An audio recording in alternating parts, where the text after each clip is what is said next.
Mwisi urebye ku mpuzangendo y'abagore n'abagabo babura bakunzi usanga nta kinyuranyo kirimo, ariko iyo urebye igihugu ku gihugu usanga hari ibihugu ho kubona umugore ari urugamba runesha benshi. Ibi bifite isobanura mpamvu zabyo, kuko ahenshi muri ibyo bihugu usanga umubare w'abagore ari muto, kuko abagore bagiye babivamo kubera intambara no gutotezwa bitatuma bajyaho bizeyemo umutekano cyangwa amahirwe y'akazi.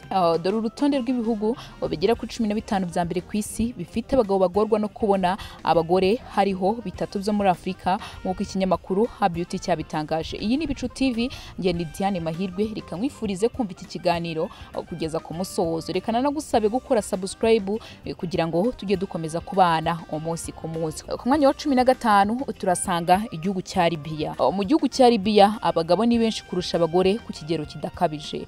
Kugira ngo abagabo bose bashyingirwe byasaba ko hari abagore bashaka abagabo babiri. Impamvu abagabo ari benshi nuko abagore benshi bahunze iki gihugu kubera intambara za gisivili.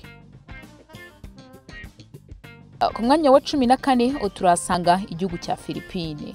Iki gihugu abaturage bacyo benshi babayeho mu bukene. Ubu bukene butuma abagore benshi bo muri iki gihugu bahunga igihugu bakajya gushaka akazi mu bihugu byo muri Aziya. Ibarura riheruka ryerekanye ko umubare w'abashyingiranwa ugenda ugabanuka, kandi ngo iki kibazo kugabanuka kiriyongera kubera ikibazo cy'uko abagore ari bake. Ku mwanya wa 3 turasanga igihugu cya Iceland. Iyo umuntu atekereje kuri iki gihugu hari ikintu gihita kiza mu mutwe, icyo nta kindi ni ukwibwira ko Iceland ari igihugu cy'urubura gusa. Ntabwo imvano y'iri zina ari ryo dushaka gutindaho, ahubwo icyo dushaka kuvugaho ni uko Iceland abagabo ari benshi ho 1.7% ugereranyije n'abagore. Iki kibazo kirazwi, byashoboka ko ariyo mpamvu mu minsi ishize hari inkuru yabaye kimomoko, guverinoma ya Iceland yemereye $5,000 by'amadolari buri mugore w'umunyamahanga uzemera gushyingiranwa n'umugabo wo muri Iceland. Iyi nkuru byarangiye guverinoma y'iki gihugu yiteye utwatsi ivuga ko ari igihuha. Ku mwanya wa 12 muri ibihugu bifite abagabo benshi kurusha abagore turahasanga igihugu cya Norway. Muri iki gihugu naho abagabo ni benshi kurusha abagore. Buri mugabo afashe umugore umwe bagashyingiranwa, hasigara abagabo 12,000 badafite abo bashyingiranwa nabo. Igihugu cya Norway ho ntabwo ubwinshi bw'abagabo buterwa nuko abagore bahunze igihugu, ahubwo buterwa nuko iki gihugu kinirwamo n'umubare munini w'abagabo baturutse hanze. Ku mwanya wa 11 turasanga igihugu cya Iran. Muri Iran abagore ni bake ugereranyije n'abagabo, kuko abagore benshi bo muri iki gihugu biga bakajya hanze gushaka akazi mu bihugu by'amahanga akajyanye n'ibyo bize.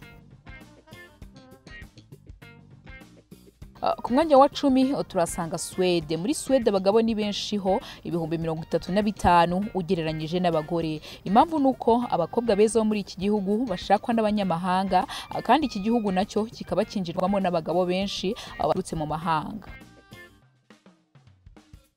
Ku mwanya wa 9 turasanga igihugu cya Afghanistan. Iki gihugu kimaze imyaka 40 kiri mu ntambara, cyavuyemo nuko abagore n'abana b'abakobwa bahunze iki gihugu, abagabo bagasigaramo ari benshi, ari nabyo byatumye abagabo kuri ubu kubona umugore ari urugamba rutoroshye.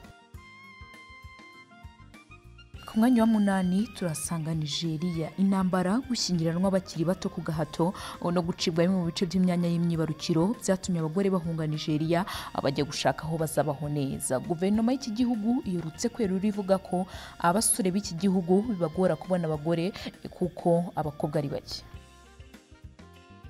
Ku mwanya wa 7 kuri urutonde rw'ibihugu bifite abagabo benshi kurusha abagore turasanga Greece.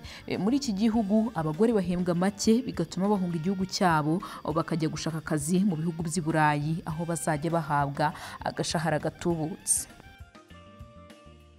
Ku mwanya wa 6 turahasanga Egypt. Misiri ni igihugu cyo muri Afrika ariko gituwe n'abarabu benshi.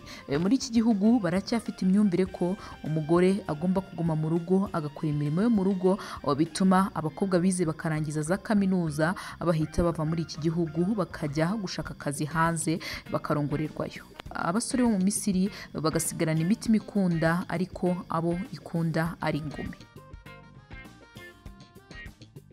ku mwanya wa gatanu turasanga igihugu cy'Ubushinwa. Mu Bushinwa bigeze kugira umuco wo gukuramo inda babona zizavukamo abana b'abakobwa kuko umuhungu ari we bahaga agaciro gakomeye. Uyu muco wiyongereyeho kuba abakobwa b'Abashinwa benshi bajya gushaka abagabo mu Burusiya, bituma mu Bushinwa bashiduka basigaranye abagabo benshi n'abagore bake. Ku mwanya wa kane turahasanga Leta Zunze Ubumwe za Amerika. Gushyira iki gihugu kuri uru rutonde birimo akantu kameze nko kubeshya kuko ibarura ryo muri 2010 ryagaragaje ko Amerika ituwe n'abagore miliyoni 157 n'abagabo miliyoni 151. Ikiri ukuri ni uko zimwe muri leta zigize USA zifite umubare munini w'abagabo kuruta uw'abagore. Izo ni nka Los Angeles na Las Vegas zifite abagabo baruta abagore. Ku mwanya wa gatatu turasanga Ubuhinde. Kimwe n'Ubushinwa, mu Buhinde naho bahaye agaciro umwana w'umuhungu kanini, bituma abakobwa bagenda bagabanuka kuko abagore bahungaga iki gihugu. Iki kibazo cy'umubare muke w'abagore kiri gufata indi ntera mu Buhinde muri iyi myaka ya vuba.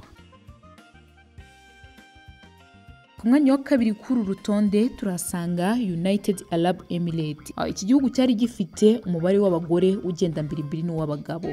Ikibazo cyatangiye kuvuka ubwo muri iki gihugu havumburwaga peteroli, icyari ubutayu kigahinduka icyuzi cyo kuraba mu bukire. Mu magingo ya 45 y'abaturage b'iki gihugu n'abanyamahanga kandi hafi ya bose ni abagabo. Bitewe n'ikibazo cy'ibura ry'abagore, abagabo ba Emirates bajya gushaka abakunzi mu mahanga.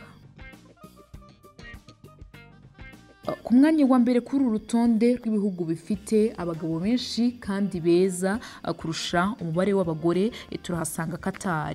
Qatar yo ibyo ni agaterera nzamba kuko kugira ngo abagabo bayo bose babone abagore byasaba ko buri mugore ashyingiranwa n'abagabo 3, bamwe mu bagore bagashyingiranwa n'abagabo 4. Iki gihugu gituwe n'abagabo 3.41 ku mugore umwe. Kugira ngo wumve uburemere bw'iki kinyuranyo, mu isi nta kindi gihugu dukuyemo United Arab Emirates kigeze kigira abagabo baruta abagore kuri iki kigero.